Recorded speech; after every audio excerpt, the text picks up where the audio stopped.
বন্ধু লেলে একটা সেলফি তুলি। বন্ধু বন্ধু বন্ধু আমার নোকিয়া ফোনটা নিয়ে ছবি তোল, আমার গার্লফ্রেন্ডের ছবি দিমু আর কবো যে আমরা সাজেক ট্যুরে আইছি।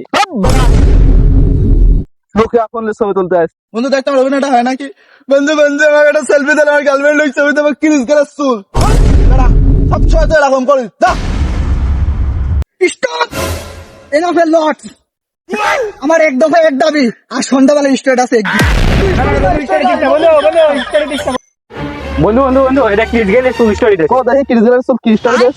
আরে আমার ভাই, তোদেরকে বন্ধু ভাবতাম আর তোরাই কিনা পেছন থেকে ছুরি মারলি। আজকে নোকিয়া ফোনটা নিয়ে আমার মনে আঘাত দিলি।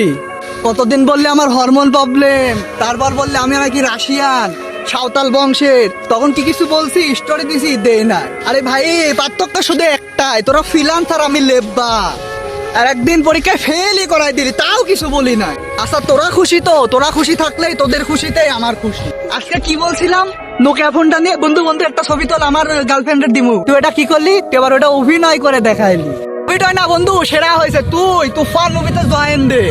এই নোকিয়া ফোন তো তোদের জ্বলতাছে, এই নোকিয়া ফোন ভাঙা ফেললাম। বন্ধু তোদের জন্য না একটা মন থেকে শায়রি লিখছি।